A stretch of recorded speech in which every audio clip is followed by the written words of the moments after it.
Missing 411. Vanished in broad daylight 20 feet from family. On a crisp October afternoon in the year 1997, beneath a sky of pale blue streaked with wisps of cloud like torn lace, the small town of Pine Hollow, nestled in the rugged folds of northern Idaho, seemed untouched by urgency or fear. The air carried the faint scent of pine resin and damp earth, remnants of an early morning frost that had melted under the sun's gentle gaze. Children played near the edge of the woods behind their homes, their laughter echoing across open fields where goldenrod swayed in the breeze. It was one of those rare autumn days when time felt suspended, when even the wind seemed to hold its breath. Before we begin, tell me where are you listening from and what time is it there? At precisely 3:28 in the afternoon on the 14th day of October, 1997, Elias Thornwood, a quiet boy of 9 years old, with eyes the color of storm clouds and hair so dark it almost swallowed the light, vanished without a sound. He wasn't taken from a dark alley, nor snatched during a thunderstorm, nor lured into the shadows by a stranger with hollow promises. No, he disappeared in broad daylight, just 20 feet from where his family stood, gathered in their backyard for a simple Sunday gathering. The Thornwoods lived in a modest 2-story cedar house at the end of Hemlock Lane, a gravel road fringed by towering pines and thick underbrush.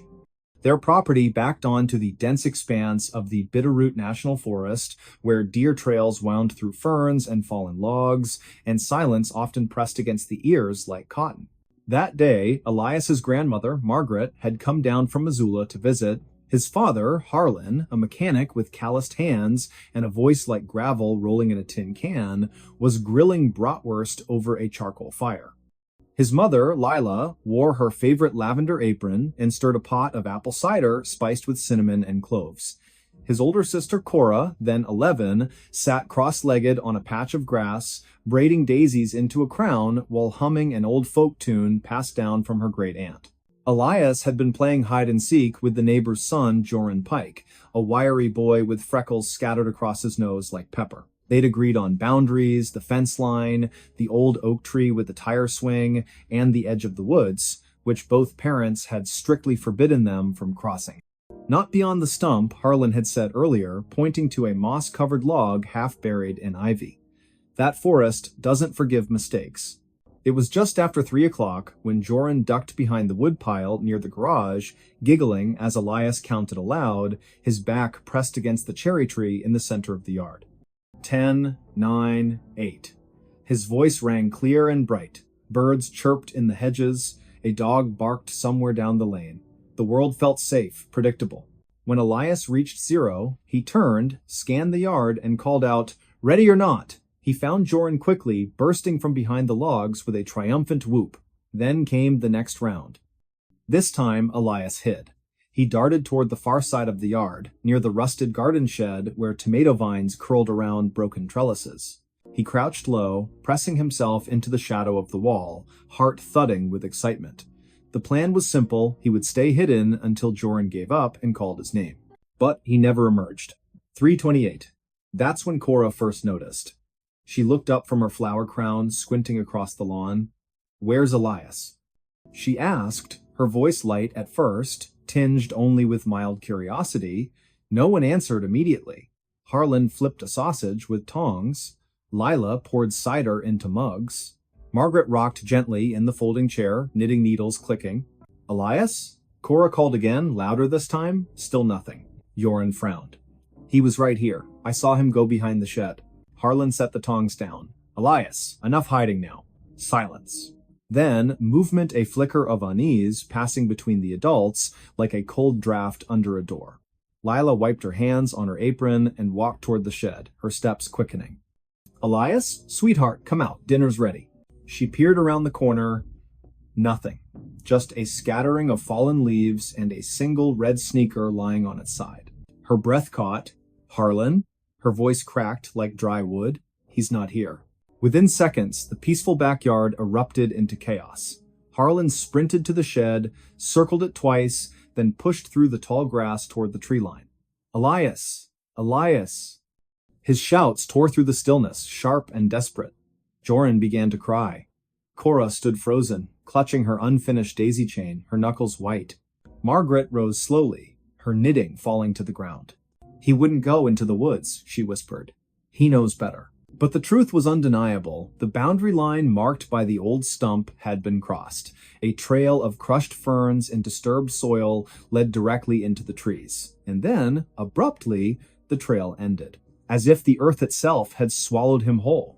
Neighbors arrived within minutes. Sheriff Dale Mercer, a man with salt and pepper hair and a slow, deliberate way of speaking, arrived with 2 deputies and a German shepherd named Rex. Search teams fanned out through the forest, calling Elias's name, their flashlights cutting beams through the thinning light. Volunteers joined in local hunters, school teachers, even the postman, Mr. Havelock, who had delivered mail on Hemlock Lane for 32 years. They searched all night, they searched the next day, they dragged the creek behind the property, combed abandoned mining shafts half a mile east, checked every cabin and trailer within a 10-mile radius. Helicopters circled overhead, their rotors beating the air like frantic wings. Nothing.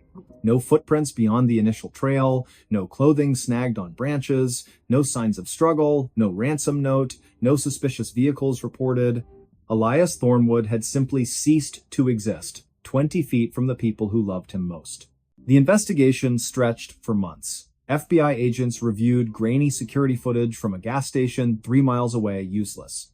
Psychics were consulted, though Sheriff Mercer rolled his eyes and called them noisemakers. Tips poured in, some credible, most not. A woman in Spokane claimed she saw a boy matching Elias's description boarding a Greyhound bus with a man in a brown coat. Another caller said he'd seen a van parked near the forest edge around 3:15 that day, engine running, windows tinted, but no license plate, no confirmation. And then, silence. Years passed. The missing posters yellowed and peeled from telephone poles, the search parties disbanded, the case file grew thick with dead ends and unanswered questions, eventually labeled inactive by the county office. Yet, the Thornwoods never stopped looking. Lila kept Elias's room exactly as it was, blue walls with glow-in-the-dark stars on the ceiling, a toy truck overturned on the rug, a book splayed open on the bed. Every birthday, she lit a candle. Every Christmas, she placed a present under the tree with his name on it. Harlan quit his job at the garage and spent weekends hiking deep into the bitterroots, carving markers into trees, whispering his son's name into the wind.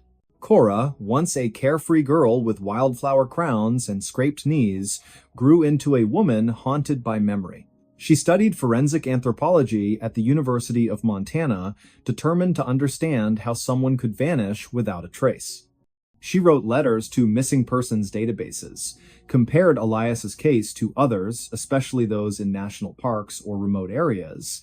That's when she stumbled upon something unsettling. There were patterns.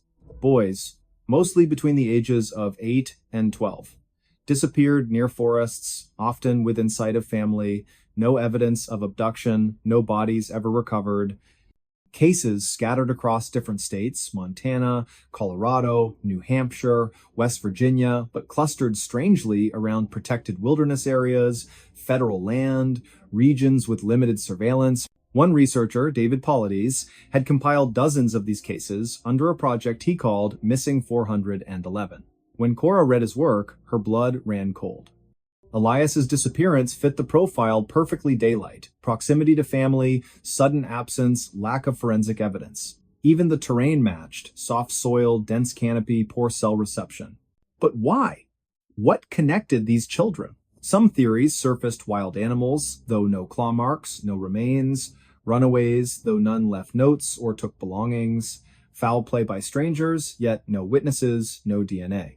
Others whispered about more troubling possibilities: coordinated abductions, underground networks, or something darker, something the official reports refused to acknowledge. Then came the rumors. Hunters in the Bitterroots spoke in hushed tones about figures seen deep in the woods, tall, unnaturally still, moving without sound.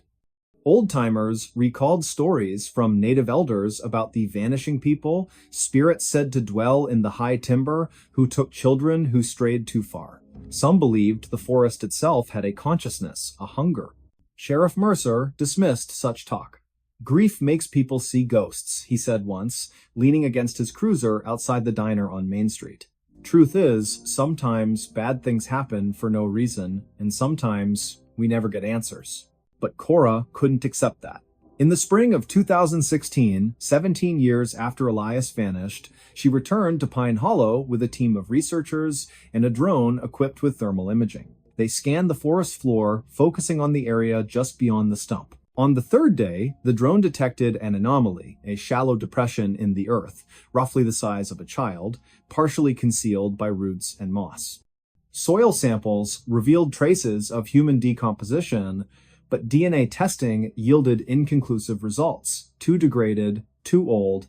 Still, it was something. That night, Cora sat on the porch of the old house, now weathered and quiet, rocking in her grandmother's chair. The stars blinked above, cold and distant. A breeze stirred the pines, whispering through the needles like voices just below hearing. And then, faintly, she heard it. A giggle, high-pitched, familiar.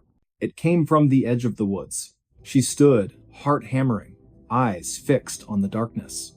"Elias?" she whispered. No answer, only the wind. But the next morning, nestled among the roots of the old oak, they found it a small wooden horse, hand-carved, one ear chipped. It had belonged to Elias, he'd carried it everywhere. It was gone the day he disappeared.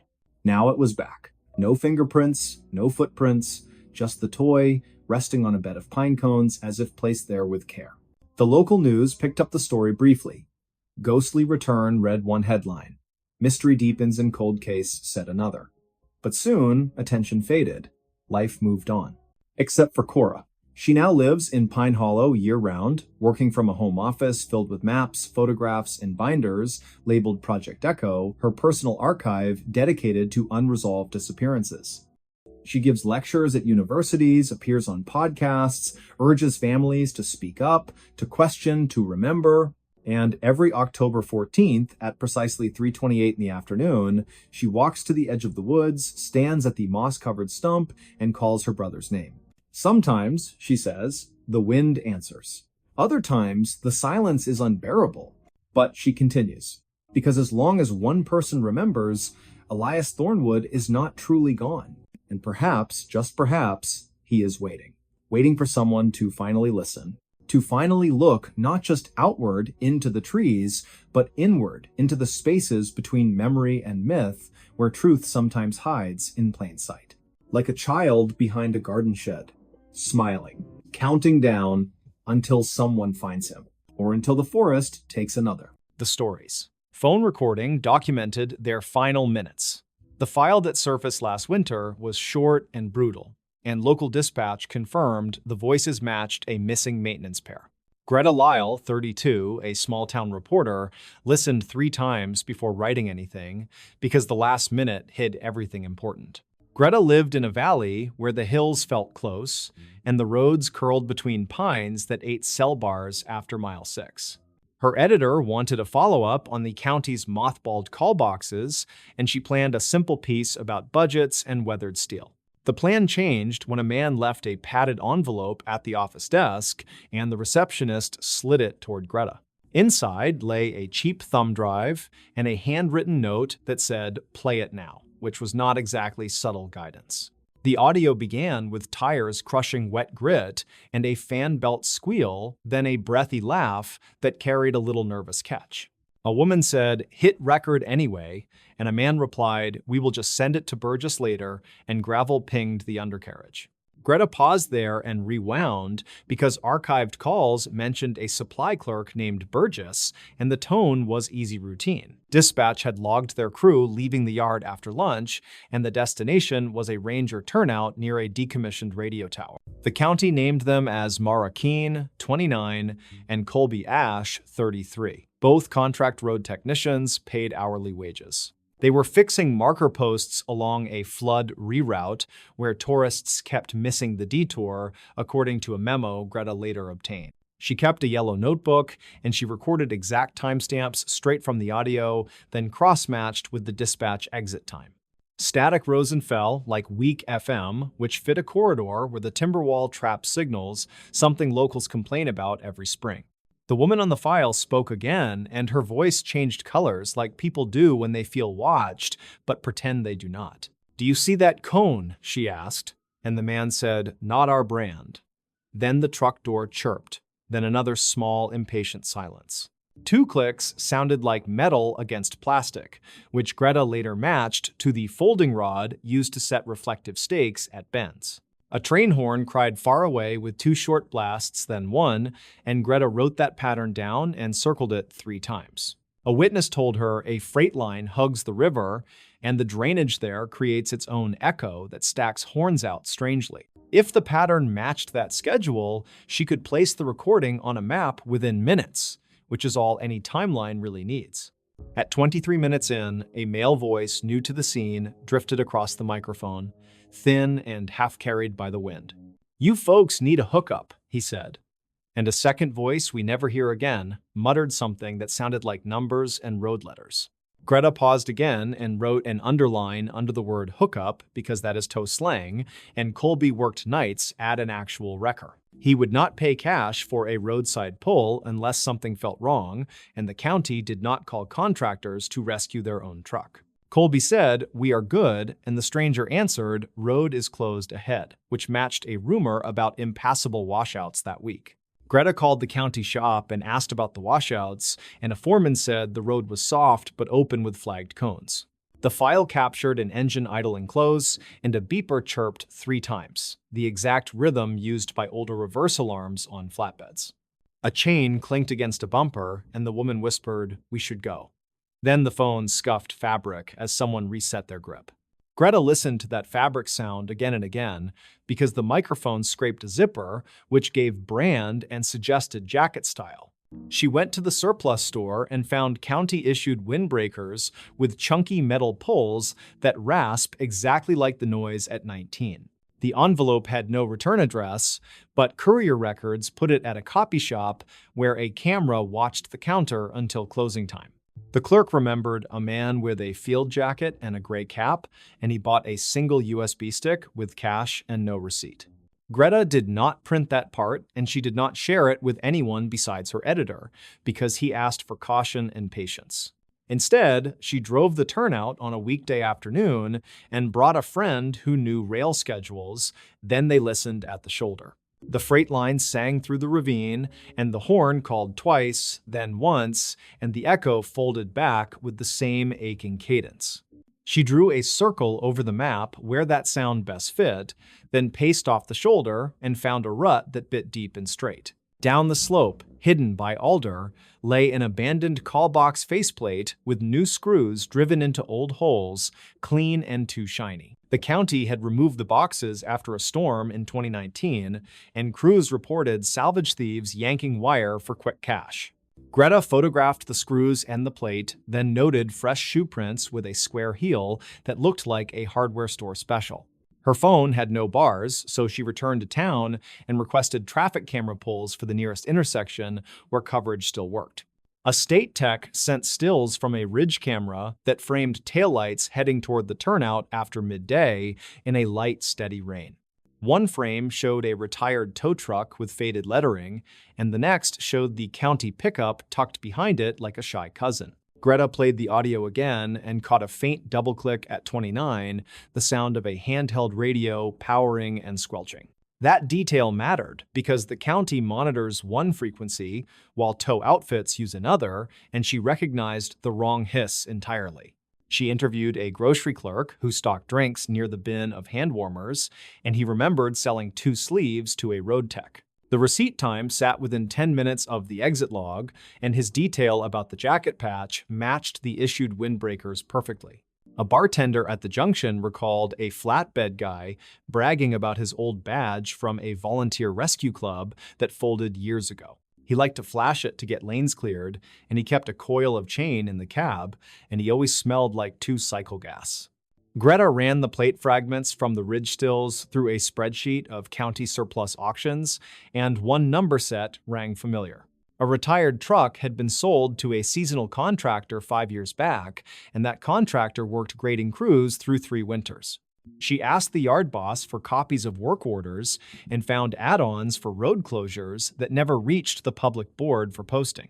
3 were billed to a line called Emergency Barricade Verification, which can pass quiet if everyone is cold and trying to go home. Greta returned to the file and let the final minute run without a pause, and the sound tightened like a knot being cinched hard. "Back it down," said the stranger, and another voice said, "Winch."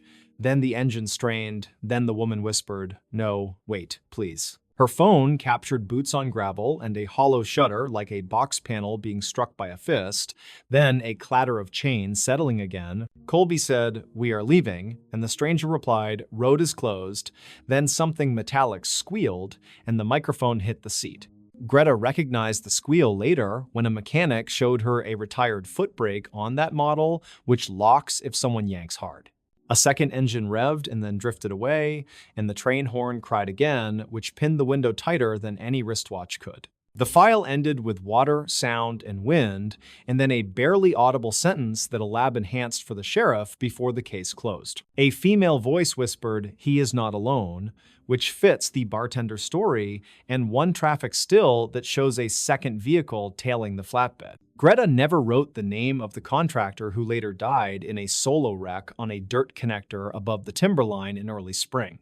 The county cited the company for unpermitted closure devices, and a civil suit settled quietly after an insurance review and sealed filings. The recording was cited in the settlement as contemporaneous documentation, which means the phone created a timeline that prosecutors trust completely. It helped link unreported cones, a counterfeit callbox faceplate, and an old truck beeper that chirped a signature 3-note pattern.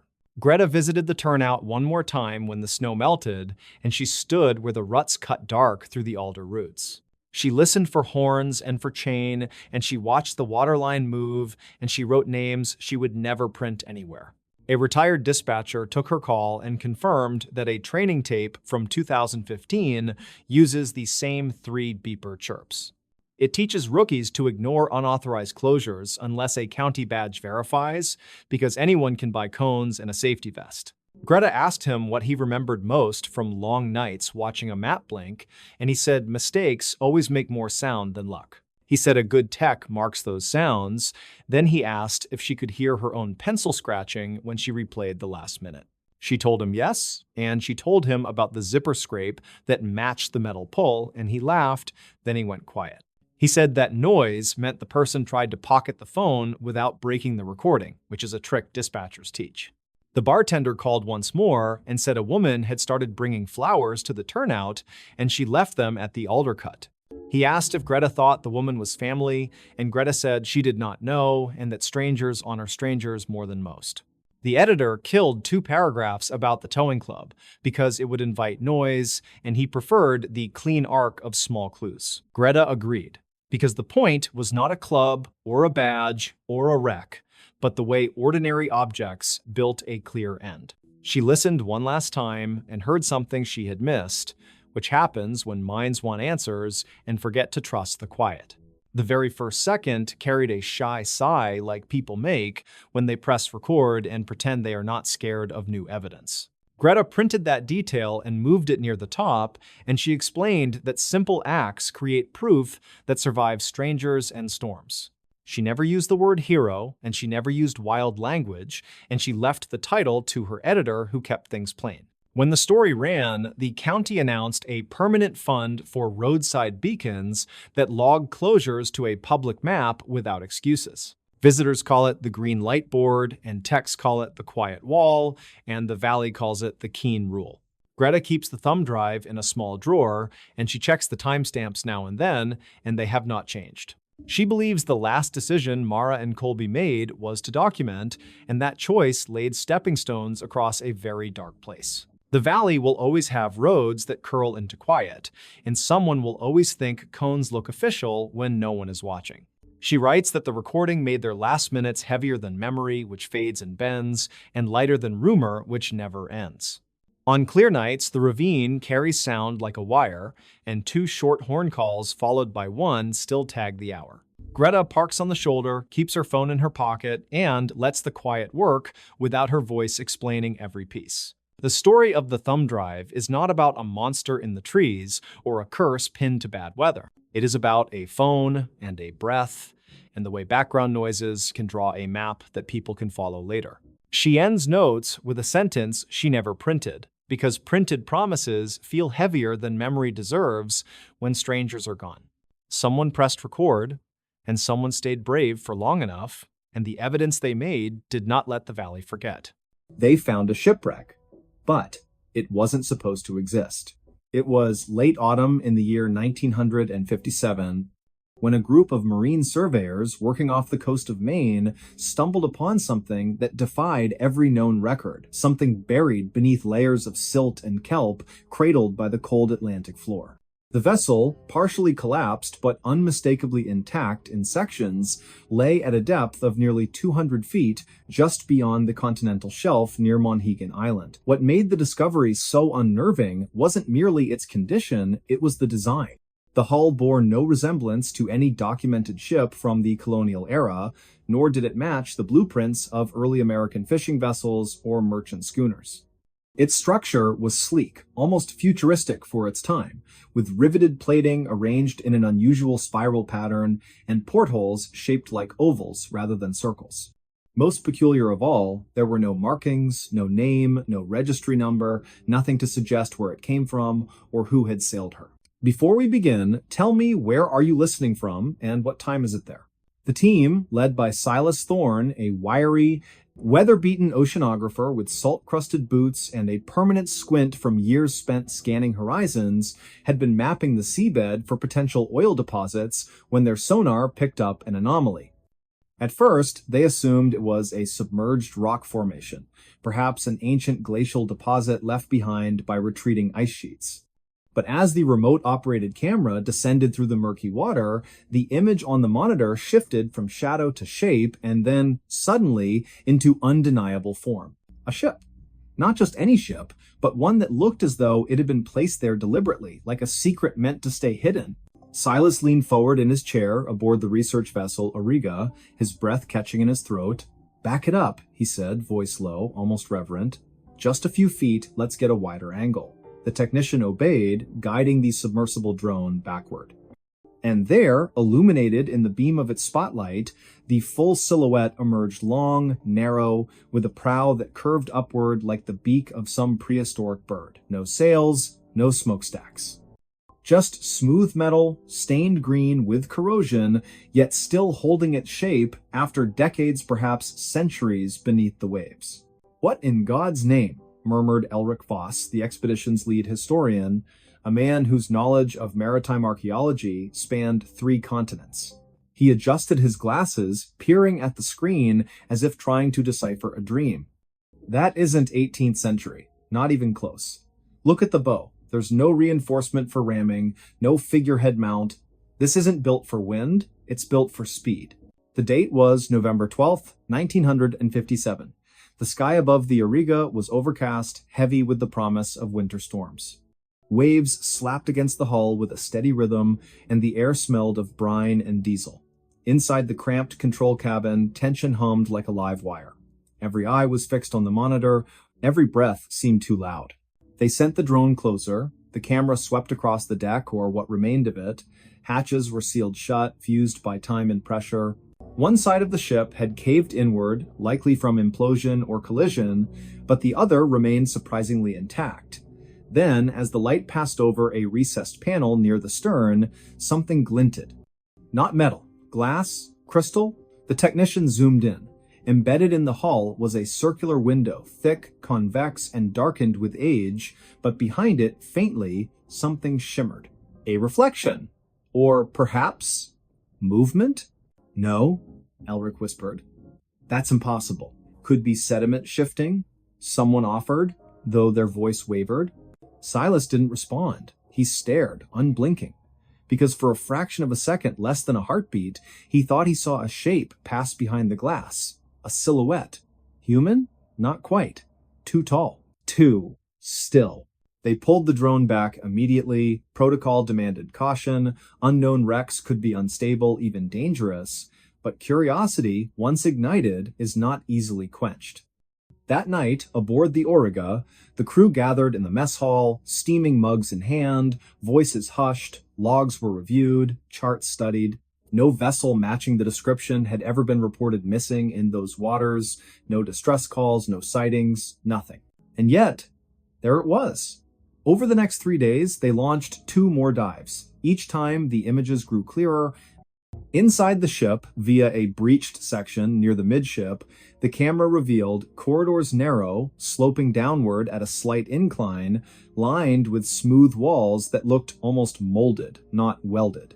There were no ladders, no handrails. Instead, shallow grooves ran along the floor, as if designed for bare feet or something else entirely. Instruments mounted on the walls resembled dials, but their markings were alien circles within triangles, symbols that bore no relation to any known language.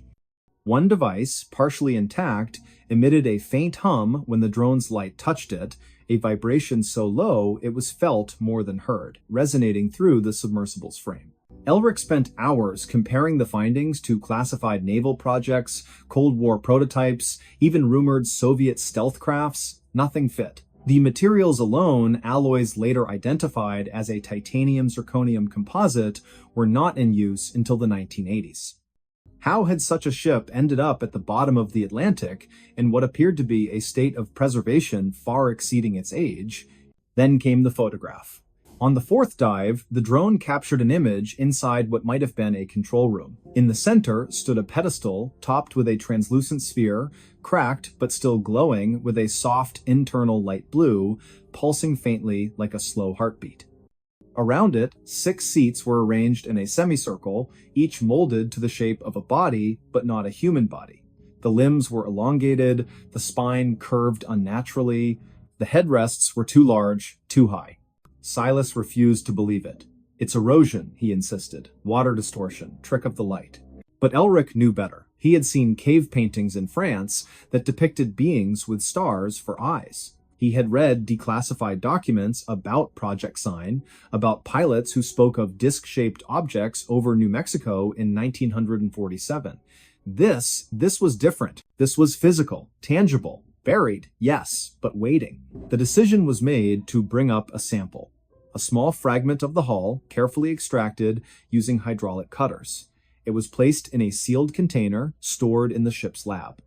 That night, the temperature aboard the Auriga dropped without explanation. Crewmen reported hearing whispers in the ventilation shafts, soft, rhythmic, not in any language they recognized. One sailor, Jorvik Menet, swore he saw a reflection in the porthole of his cabin, not his own, but a face, long and pale, watching him from the dark water outside. By morning, the fragment was gone. Not stolen, not misplaced, vanished. The container was intact, locked, undamaged, but inside, empty. Only a fine dust remained, clinging to the sides like ash. Panic began to spread. The captain ordered the mission aborted. They would return to port, file a report with the Navy, and let others decide what to do. But as the Auriga turned east toward Rockland Harbor, the sonar pinged again, this time not from below, but from behind. Something was rising from the wreck, slowly, deliberately. Silas rushed to the deck. The sea was calm, the sky breaking into pale streaks of dawn. But beneath the surface, a disturbance formed a column of bubbles, spiraling upward like a vortex.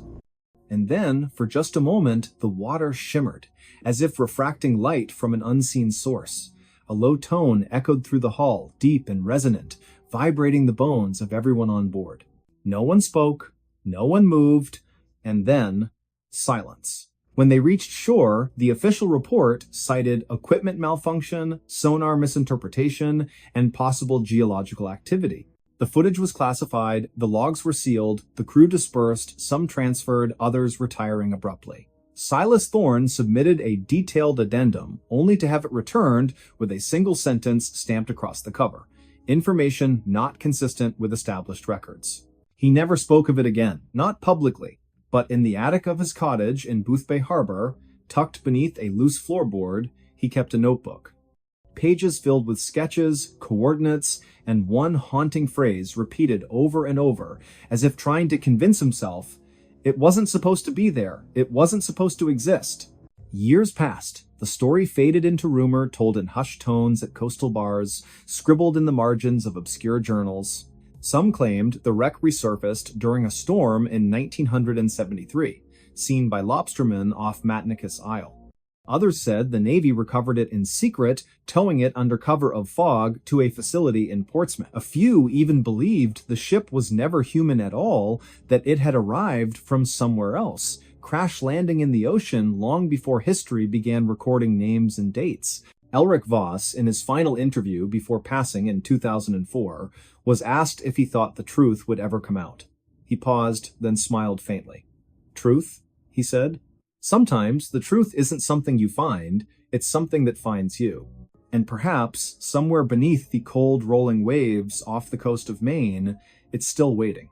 The sea keeps its secrets well. But not forever. Because even now, on quiet nights when the wind dies down and the stars hang low over the water, fishermen swear they hear it, a faint pulse rising from the deep, a rhythm, a signal. As if something down there is waking up." He robbed banks without saying a word. The note was for police only. In the quiet hours of a late autumn morning, when frost still clung to the sidewalks of suburban Cleveland and the sun had barely risen above the steel-gray rooftops, a man walked into the Huntington National Bank on East 93rd Street with nothing but a folded piece of paper in his hand. It was the year 2013, November the 12th, just past 9 o'clock, and the air inside the bank was warm too, warm filled with the soft hum of fluorescent lights and the faint scent of coffee from the lobby dispenser. He wore a navy blue windbreaker, unzipped, over a plain gray hoodie, jeans that had seen too many washes, and scuffed work boots. Nothing about him stood out, not his height, not his build, not even the way he moved. Calm, deliberate, silent. "Before we begin, tell me, where are you listening from, and what time is it there?" He approached the second teller window where a woman named Marjorie, her name tag slightly crooked, was counting change into a tray. She looked up, smiled politely, and said, "Good morning. How can I help you?" He didn't return the smile, didn't speak. Instead, he slid the folded note across the counter. Marjorie picked it up, unfolded it slowly, her eyes scanning the neatly printed words. "This is a robbery. Put $10,000 in this bag. No die packs, no marked bills. I am armed. Do not alert police. This note is for you only. After I leave, call them." Beneath it, a small brown paper sack lay flat, like something from a grocery run. Her fingers trembled, her breath caught. She glanced up. He hadn't moved. His hands were empty, palms down on the counter, but his eyes, they held hers. Not angry, not wild, just steady, cold, like ice over deep water. She nodded once, turned quietly, and began gathering bills from her drawer. 10 stacks of $100 bills. She placed them carefully into the bag, sealed it with a fold, and pushed it back toward him. He took it, slid it under his jacket. Then, without a word, he turned and walked out the front door, disappearing into the pale morning light. No alarm, no shouting, no panic at first. It wasn't until 2 minutes later, when Marjorie finally pressed the silent button beneath her desk, that the chaos began. Police arrived within 4 minutes, officers Reyes and Holloway from the 5th District rolling up in a marked cruiser, lights flashing, but sirens off. By then, the man was gone, vanished. Surveillance footage showed him exiting the bank, adjusting his hood, turning left onto Euclid Avenue, walking at a normal pace, no running, no urgency, before cutting through an alley behind a shuttered laundromat. The camera lost him there. But the note? The note remained, and it would become the thread that unraveled one of the most peculiar bank robbery sprees in modern American history. His name was Thaddeus Vale. Born in 1987 in Youngstown, Ohio, a rusted city where factories once roared but now stood silent, skeletons of steel and brick overtaken by weeds and time, Thaddeus was the son of a mechanic and a school cafeteria worker raised in a modest bungalow on Glenwood Drive where the paint peeled in summer and the furnace rattled all winter. He was bright top of his class at Rayen High, fluent in algebra and physics, could take apart a carburetor and rebuild it blindfolded, but life had a way of bending people in ways they couldn't predict. After high school, he enrolled at Kent State University on a partial scholarship, studying mechanical engineering. But halfway through his sophomore year, his mother fell ill, pancreatic cancer, aggressive and swift. The medical bills piled up, insurance didn't cover everything. Thaddeus dropped out to care for her, working double shifts at a warehouse in Akron, hauling boxes from midnight to dawn. She passed in the spring of 2010, and when she did, something in him cracked. Not loudly, not dramatically, but deeply. He drifted after that, lived in motels with weekly rates, took odd jobs, janitorial work, tree trimming, snow plowing, never stayed in one place longer than a few months. He avoided people, spoke little, read constantly philosophy, criminology, old detective novels, and somewhere in those pages, in the quiet solitude of motel rooms lit by flickering lamps, an idea formed. If banks were machines, then perhaps they could be manipulated like any other mechanism. Clean, precise, no violence, no hostages, just a message, a demand, a transaction. And so, in the fall of 2013, Thaddeus Vale began his campaign. The Huntington robbery was the first, but not the last. 3 days later, on November the 15th, another note appeared, this time at a PNC branch in Parma, Ohio. Same handwriting, same calm, chilling tone, $10,000. In cash. No tricks. I will not harm anyone, but I am armed. Leave the money in the bag, walk away, call police when I'm gone. Again, no words spoken. Again, the teller complied. Again, he vanished. Then, on November the 18th, a third bank, Fifth Third, this time in Medina, same method, same silence, same result. By now, local news had caught wind. Headlines screamed, "Silent Bandit strikes again." Police released grainy stills from security footage, back of headshots, blurred faces, a man in a hoodie moving like a shadow between buildings. Task forces were assembled. Detectives pored over maps, timelines, witness statements, but Thaddeus was careful, meticulous. He never used the same route twice, always entered during shift changes, when attention wavered, always chose branches with minimal security presence, and always left the note as his only voice. What made him different wasn't just the silence, it was the precision, the lack of greed. 10,000 each time, never more, never less, no demands for 20s or 50s, always hundreds. Easy to carry, easy to hide, and never once did he threaten a teller beyond the written warning. Never raised his voice, never reached for a weapon, yet every note carried the same phrase, "I am armed." Was he? Police couldn't say for sure. No gun was ever seen, no bulge in his jacket captured on camera, but the words alone were enough. Fear doesn't need a barrel to be real. As the spree continued, 4 banks in 5 weeks, the FBI got involved. Special Agent Lorna Keene, a veteran of the Cleveland field office, took point. Sharp-eyed, mid-40s, with a reputation for solving cold cases through patience and pattern recognition, she studied every detail. The notes, the timing, the geography. She noticed something others missed.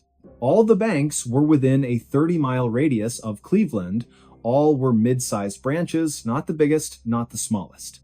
All had similar layouts, 2 teller windows near the entrance, security cameras angled slightly downward, no armed guards on duty, and all were robbed between 9:15 and 10 o'clock in the morning, just after opening, before the lunch rush. More telling? Each location was near a public transit line. Bus routes, rail stations, places where a person could disappear into the flow of daily commuters. Agent Keene also studied the handwriting. Not rushed, not scribbled. Carefully printed block letters, evenly spaced, almost typewritten in their consistency, no smudges, no corrections. Whoever wrote these notes had practiced, repeatedly. And then there was the language. "I will not harm anyone." That phrase appeared in 3 of the 5 notes. Not typical for a robber. Most threats are vague, aggressive, designed to intimidate. But this sounded almost apologetic, defensive, as if he needed to justify his actions even to himself. Keene leaned back in her chair one evening, the glow of her computer screen casting long shadows across her office. Outside, rain tapped against the window. She stared at the timeline pinned to the wall, 5 red dots marking the banks, connected by thin black lines showing possible escape routes. "He's not a criminal," she murmured. "He's a machine." Her partner, Agent Darnell, looked up from his coffee. "What?" "This isn't random. It's procedural. Every move calculated, every word chosen. He's not trying to get rich. He's trying to prove something." "Prove what?" Keene didn't answer. Not yet. Meanwhile, Thaddeus had moved on. By December the 3rd, he struck again, this time in Elyria, a quiet city west of Cleveland. Another bank, another note, another 10,000. But this time, something changed. The teller, a young man named Calvin, hesitated. He read the note, looked up, saw Thaddeus standing there, motionless. Something in his eyes, maybe the exhaustion, maybe the sorrow, made Calvin pause. Instead of reaching for the money, he wrote a note of his own on a scrap of paper. "Are you okay?" He slid it across the counter. Thaddeus blinked. For the first time in weeks, his expression shifted. Just slightly. A flicker. Confusion. Surprise. He looked at the words, then back at Calvin. Then, slowly, he reached into his pocket, not for a weapon, but for a pen. He wrote beneath Calvin's question, "I have to do this. Please, just give me the money." Calvin nodded, fetched the cash, handed it over. And Thaddeus left. But that exchange haunted him. That night, in a dimly lit motel room on Oberlin Road, he sat on the edge of the bed, the stolen money stacked neatly on the dresser. He hadn't spent $1, not one. The bags remained sealed. He hadn't bought food, clothes, shelter, nothing. He opened a notebook, thick, leather-bound, filled with equations, diagrams, lists. On the latest page, he had written, "Objective, $60,000. Purpose, clear debt, restore dignity, end cycle." 60,000. That was the number. The sum of his mother's unpaid medical bills. The balance that had ruined his credit, barred him from loans, kept him from rebuilding. 60,000, and he was halfway there. But now, Calvin's question echoed in his mind. "Are you okay?" No, he wasn't. He hadn't slept through the night in months. Dreams of his mother calling his name from a dark hallway, waking up, sweating, heart pounding. The weight of the lie, the fiction he'd created, pressed on his chest like a stone. He wasn't a monster, but he wasn't innocent either. On December the 9th, he entered a key bank in Lorraine. Same routine, same note, same silence. But as he waited for the teller to gather the money, he noticed something different. A photo on her desk. A little girl, maybe 6 years old, smiling in a yellow dress. Beside it, a small Christmas ornament, handmade, glued-on glitter, crooked star on top. His throat tightened. For the first time, he looked around. Really looked. The bank wasn't just a machine, it was full of people. A man in a suit tapping his foot, waiting to deposit a paycheck. An elderly woman struggling with her purse. A janitor mopping the far corner, humming softly. These weren't cogs, they were lives. And he was disrupting them. When the teller handed him the bag, he didn't take it immediately. He stared at it. Then at her. Her name tag read Nadia. She gave a small, nervous nod. He whispered so low, only she could hear, "I'm sorry." Then he turned and walked out.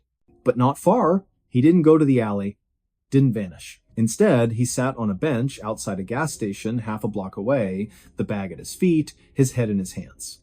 20 minutes later, Officer Reyes, same officer from the first robbery, pulled up, responding to a call about a suspicious person. He recognized the description. Hoodie, windbreaker, sitting still. He approached slowly, hand near his sidearm. "Sir, you all right?" Thaddeus didn't look up. "I robbed 5 banks," he said, voice hollow.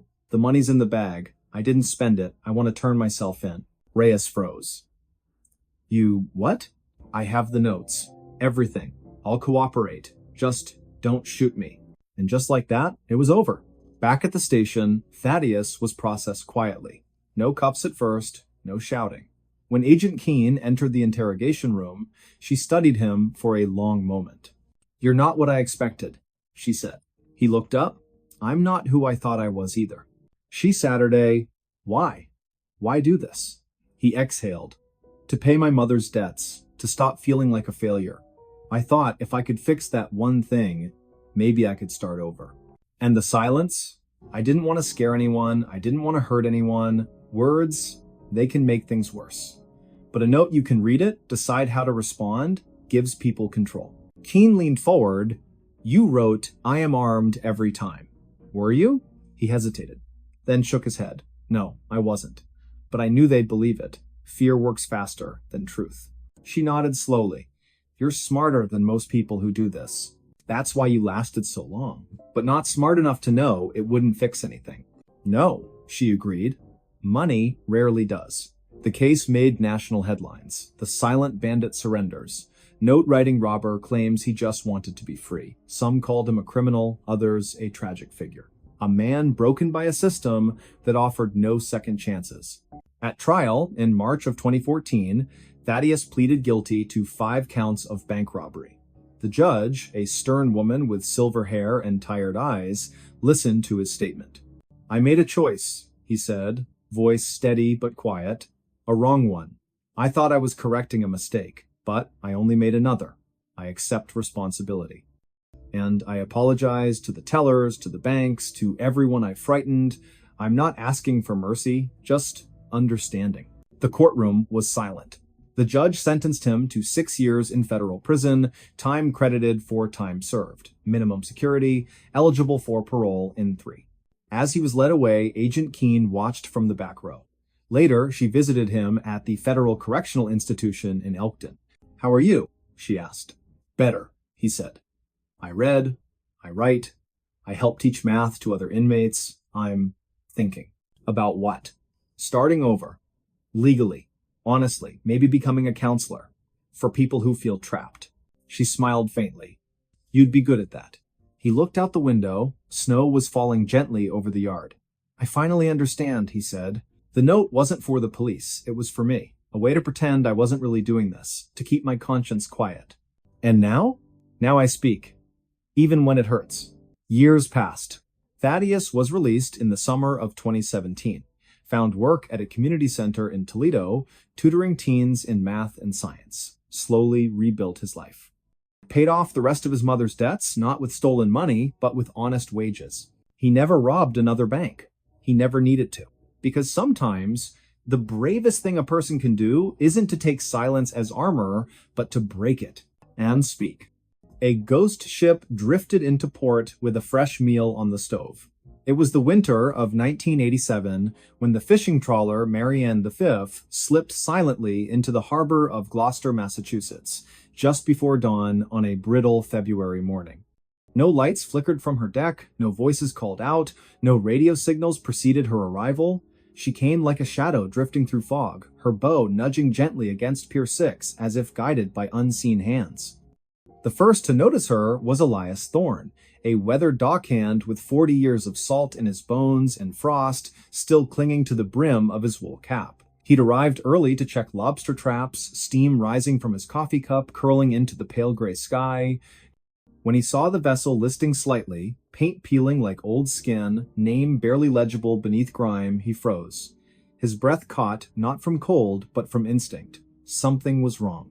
Deeply wrong. Before we begin, tell me where are you listening from and what time is it there? Elias approached slowly, boots crunching over frozen patches of seaweed and ice. The Marianne V had been reported missing 3 weeks prior, last seen off the Georges Bank during a sudden nor'easter that had swallowed 2 other boats whole.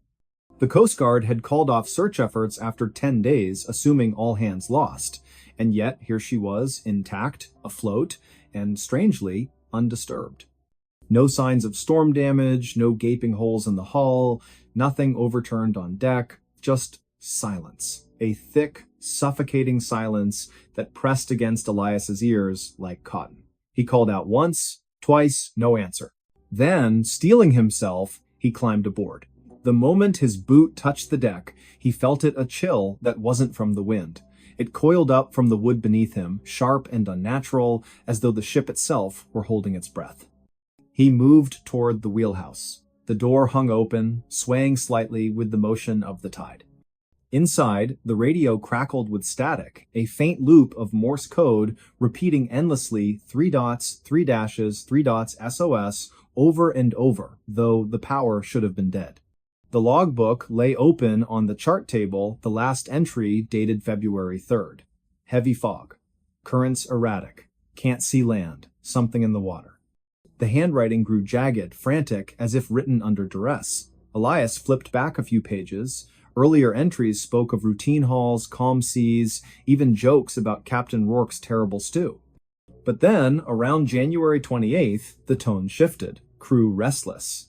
Emery claims he saw lights beneath the surface, not bioluminescence, too steady, too deep. Emery Vale, third mate, quiet man from inland Maine who rarely spoke unless spoken to. He'd joined the crew only 2 months prior, replacing a man who'd quit mid-season, saying the boat felt haunted. Emery hadn't believed in ghosts, or so the others said. But his journal, found later tucked inside a duffel bag below decks, told a different story. Elias descended the narrow metal stairs into the galley, flashlight beam trembling in his grip, and there, on the cast iron stove, sat a pot, still warm. Steam curled lazily from its cracked lid, carrying the scent of onions, potatoes, and something meaty beef, maybe, or pork. A spoon rested against the rim, crusted with congealing gravy. Beside it, a chipped blue mug held tea, long gone cold, but unmistakably brewed that morning. Or the night before. Or whenever. Time didn't seem to matter here. He backed away, heart hammering. No one could have boarded without being seen. The harbor was monitored, no small craft had entered after midnight, and yet the meal was fresh. As if someone had stepped away just seconds ago. Then he heard it. A soft clink. From the mess hall, like a fork tapping a plate. He turned slowly. The door stood ajar. Darkness pooled beyond it. He pushed it open with the toe of his boot. Tables bolted to the floor. Benches intact. Nothing out of place. Except on the farthest table, set for four plates, each with a portion of stew untouched, forks laid neatly beside them, napkins folded, salt and pepper shakers aligned perfectly. And at the head of the table, a fifth plate. Empty. But the chair was pulled out. As if someone had just risen. Elias didn't scream, he didn't run, he simply stood there, flashlight shaking, breath coming in short white puffs, until the sound came, again not a clink this time, but a whisper, faint, guttural, from the sleeping quarters below. He didn't go down, not then. He scrambled back onto the pier, shouting for help, voice raw with panic. By the time the Coast Guard arrived, the pot on the stove was cold, the steam had vanished. But the stew remained, uneaten, perfectly preserved, as if time had paused mid-bite. Captain Silas Rourke, grizzled veteran of 30 seasons at sea, was never found. Nor were his 3 crewmen, Emery Vale, Harlan Pike, and Jocelyn Crow, the youngest at 23, who'd signed on to save money for nursing school in Portland. Their personal effects were still in their bunks. Photos of family, letters half-written, toothbrushes damp. But no bodies, no blood, no signs of struggle, just absence. The investigation lasted 6 weeks. Divers scoured the hull, sonar scanned the seabed, forensic teams analyzed the stew, confirmed it contained beef, carrots, and barley, cooked within hours of the ship's arrival. No toxins, no hallucinogens, nothing abnormal. Yet every sailor who boarded the Marianne V afterward reported the same thing. The smell of cooking food, even when the stove was cold, the sensation of being watched from empty rooms, whispers in low, guttural tones, always just beyond hearing. One junior officer, Lyle Mander, claimed he saw Emery Vale standing at the railing at 3:17 in the morning, staring into the fog, mouthing words he couldn't understand. When approached, the figure dissolved like mist. The ship was towed to dry dock, declared unsalvageable not due to structural damage, but because morale among crews plummeted. Men refused to work on her. Mechanics reported tools going missing, only to reappear in locked lockers. Electricians swore lights turned on by themselves, dim and flickering, casting long shadows that moved against the walls. By April, the decision was made. The Marianne V would be scuttled, sunk in deep water beyond the continental shelf, where currents would carry her far from shipping lanes. The ceremony was brief. No flags, no speeches, just a single flare shot into the twilight sky as charges detonated along her keel. She sank slowly, bow first, vanishing beneath the waves with an almost ceremonial grace. But here's what they didn't report, what never made the official logs. 3 days later, a Norwegian freighter, the Fjordwind, radioed the Boston Maritime Authority from 50 miles east of Sable Island. They'd spotted wreckage, part of a wooden table, scorched at the edges, floating amid a slick of oil. Attached to it, miraculously preserved in a sealed plastic sleeve, was a page torn from Emery Vale's journal. The handwriting was frantic, ink smudged as if written in haste or fear. "They're not dead. We never left. The ship doesn't sink. It drifts, it waits, it feeds. The stove is always warm, the table is always set, and one day it will come back. With a fresh meal. For us." The page was authenticated, handwriting matched samples from Emery's personnel file, ink consistent with pens issued to crew, but how it survived explosion, fire, and ocean pressure, no scientist could explain. And then, on the evening of December 9th, 2012, a local fisherman named Corwin Haskins reported seeing a vessel matching the Marianne V's description near Jeffrey's Ledge. Fog was heavy that night, visibility near zero. He claimed the ship passed within 20 feet of his boat, lights dark, decks empty. But from her galley window, a yellow glow pulsed like a stove lit below. He tried hailing her, no response. When he turned to grab his radio, she was gone. Vanished into the mist. No wreckage was found, no trace on radar. The Coast Guard dismissed it as a mirage, a trick of the light. But Corwin insisted, said he smelled stew in the air, beef, carrots, barley, and underneath something darker, metallic, like blood. To this day, Gloucester fishermen avoid that stretch of water after sunset, especially in winter, especially when the fog rolls in thick and silent. Some say if you listen closely on still nights, you can hear the Morse code 3 dots, 3 dashes, 3 dots echoing from beneath the waves. Others claim to see a faint glow beneath the surface, drifting with the current like a lantern in the deep. And every year, around February 10th, a single bouquet of wilted wildflowers appears on the railing of Pier 6. No note, no signature. Just flowers brown at the edges, salt stiffened, as if carried across the sea. Left there, some say, by someone who never came home. But perhaps the most unsettling detail, the one that lingers in the mind long after the story ends, is this. When authorities finally cleaned out the galley before scuttling the ship, they found something odd in the cupboard. A can of stew. Store-bought, label faded, best before date, October 12th, 1986. Expired over a year earlier, yet the can was warm to the touch. And when opened, it was full. Steaming. Fresh. As if just heated. No one ate it. It was incinerated along with the rest. But sometimes, late at night, when the wind howls just right through the rigging of moored boats, people swear they can smell it, that rich, savory aroma. Onions, potatoes, meat slow-cooked for hours. And they wonder, who was it meant for? And more importantly, is the table still set? The sea keeps its secrets well, but every now and then, it returns them to drift into port, unannounced, uninvited, with a fresh meal on the stove and chairs waiting to be filled. So the next time you walk past an empty dock and the wind carries the faint scent of cooking food, ask yourself, was that the neighbor's dinner? Or something else? Something older? Something hungrier? Something that remembers your name and knows when you'll be home?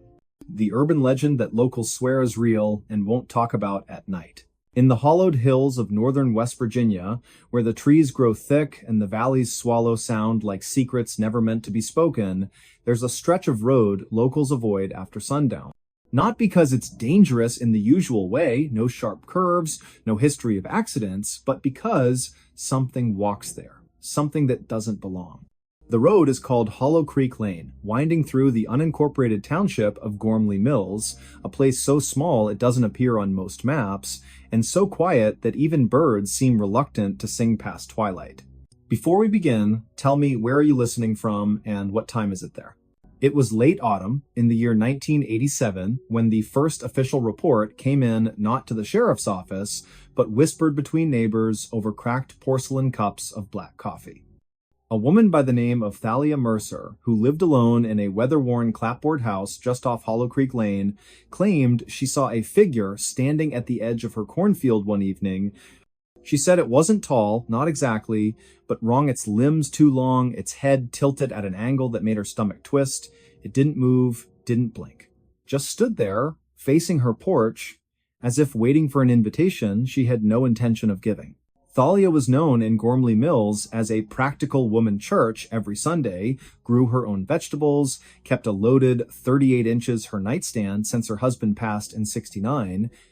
So when she called Sheriff Harlan Voss 3 nights later, voice trembling like a plucked wire, he listened. He arrived with his flashlight cutting through the fog, boots crunching on frost-laced gravel. The house was dark except for a single lamp glowing behind the kitchen curtain. Thalia met him at the door, wrapped in a faded quilt, eyes wide and bloodshot. "It's back," she whispered. "Same spot, in the field." They walked together toward the edge of the property, the beam of the flashlight slicing through the mist. Nothing moved, no footprints in the damp soil, no snapped branches or disturbed earth. Just silence, thick and heavy, like wool pressed against the ears. Then, from somewhere deep in the corn rows, a sound. A low, wet clicking, like stones being rolled in oil. Sheriff Voss aimed the light, the stalk swayed slightly, though there was no wind, and then nothing. The sound stopped. The air stilled. They stood there for nearly 10 minutes, neither speaking, both feeling watched. Sheriff Voss told Thalia to stay indoors, lock the doors, and call him if anything changed. He drove away slowly, scanning the rearview mirror until the house disappeared behind the trees. He filed a report the next morning, possible hallucination due to stress or sleep deprivation, but privately he marked a note in his personal ledger, Hollow Creek, November 3rd, Thalia Mercer. Heard something, felt something, can't explain. That winter was harsh, long stretches of snow, power outages, roads blocked for days. But people in Gormley Mills noticed other things too. Dogs refused to go into backyards after dark. Chickens vanished without signs of struggle. And on still nights, when the moon hung low and yellow, some swore they heard voices calling from the woods, voices that didn't sound human. Children were kept inside after 6, porch lights stayed on all night. Conversations about Hollow Creek Lane ended quickly, often with a shake of the head and a muttered phrase, "Best not talk about it." Then, in early spring of 1988, a teenager named Corwin Bellwether went missing. He was 16, lanky, with a stutter he'd been trying to overcome since childhood. Corwin liked to walk at night, said it helped him think. His mother, Elspeth, would beg him not to go down Hollow Creek Lane, but he always shrugged and said, "Nothing out there but trees and dirt." On the night of March 14th, he left after dinner with a notebook in his pocket, claiming he was writing poetry for school. He never came back. Search parties combed the woods for weeks. Bloodhounds picked up his scent near the creek bed, then lost it abruptly, as if he'd stepped off the face of the earth. A week later, his boots were found placed neatly side by side at the base of an old sycamore, roots tangled like knuckles. No body, no blood, no explanation. The official cause of disappearance? Presumed runaway. But in Gormley Mills, folks knew better. They looked at each other in church pews, eyes shadowed, lips tight. They didn't say much. But they stopped walking that road entirely. Years passed, the story faded mostly. New families moved into the valley, drawn by cheap land and quiet living. They laughed at the old tales. Ghosts, they'd say. Come on. But then, little things started happening. Lights flickering in empty rooms, cold spots in hallways. One woman, Miriam Huxley, claimed she saw a figure in her bathroom mirror one night, a man with sunken eyes and a mouth sewn shut with black thread. She screamed, turned on the light, and it was gone.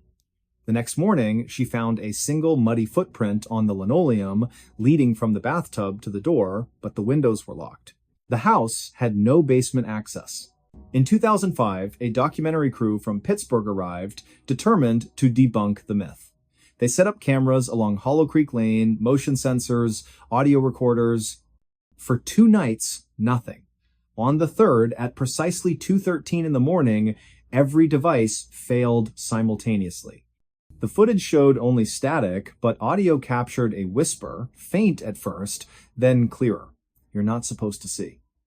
When the lead technician reviewed the files, he noticed something else. In the background, beneath the static, a rhythmic tapping 3 slow knocks, pause, then 2 quick ones, like a code or a warning. He played it for an elderly resident named Otis Grindle, who'd lived in Gormley Mills his entire life. Otis listened once, turned pale, and said, "That's how they used to signal before the mine collapsed in '49. Only the men trapped underground knew that pattern." He refused to speak another word on the subject. By 2012, Hollow Creek Lane was officially closed. The county put up a rusted gate, chained and padlocked, with a sign that read, "Road closed, no trespassing." But kids still dared each other to go. Teens from nearby towns would drive up on weekends, flashlights in hand, laughing nervously as they approached the gate. Most turned back before reaching the tree line. But a few went further. One such group, in October of 2017, included a boy named Jory Linthwaite.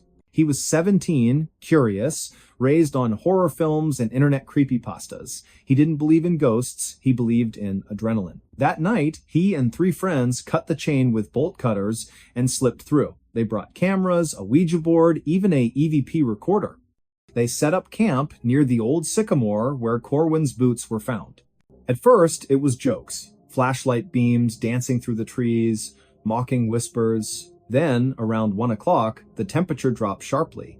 Breath came out in thick clouds. Their phones died, one by one. Then the recorder picked up a voice, clear, childlike, but distorted. "Don't look behind you." All 4 spun around. Nothing there.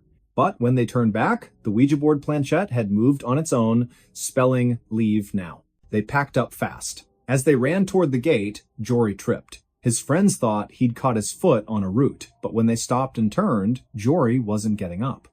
He was staring into the trees, mouth open, eyes wide with terror. "It's watching," he whispered. "It's smiling." They pulled him up, half dragging him the rest of the way. The chain was intact again, no sign it had ever been cut. Jory didn't speak for 3 days. When he finally did, he described a face pale, stretched, with too many teeth. He said it stood between the trees, perfectly still, just smiling. And then, in a voice not his own, he said, "It knows my name." After that, the county welded the gate shut, installed surveillance cameras. Within a week, all 4 cameras malfunctioned. Footage showed nothing but snow, even though the night was clear. And in the corner of one frame, barely visible, a shadow tall, thin, with fingers too long to be real, reached slowly toward the lens. To this day, residents of Gormley Mills won't go near Hollow Creek Lane after dark. If you ask them why, they'll change the subject, or give you a look one that says, "You don't want to know." But if you visit in late autumn, when the leaves turn brittle and the wind carries the scent of damp earth and decay, stand at the edge of that road at dusk. Listen, really listen. You might hear the faintest echo of footsteps, slow, deliberate, coming from nowhere and everywhere at once. You might feel the air thicken, your breath shorten, your skin prickle as if unseen eyes have settled on you. And if you're foolish enough to step past the gate, to walk just a few yards down that cracked asphalt path, you may notice something worse. The silence isn't empty. It's waiting. And sometimes, on the coldest nights, when the moon hides behind clouds and the world holds its breath, you can hear it breathe back. They say it mimics voices. Calls out names in familiar tones, your mother's lullaby, your best friend's laugh, just to lure you deeper. But those who've heard it warn, don't answer, don't turn. Don't even think about looking back. Because once it has your attention, it never lets go. There's a reason the elders in Gormley Mills whisper prayers before bedtime, why parents check their children's windows twice, why on certain nights the entire town seems to go dark at once, as if hiding. It's not superstition. It's survival. And if you find yourself near Hollow Creek Lane when the clock strikes midnight, remember this. The stories aren't legends. They're warnings. And the thing in the woods? It remembers every person who didn't listen. Even now, in the hush between heartbeats, in the space where shadows grow longer than they should, something stirs. Not far, not loud, but close enough to hear you breathe. So tell me again, where are you listening from? And more importantly, are you alone?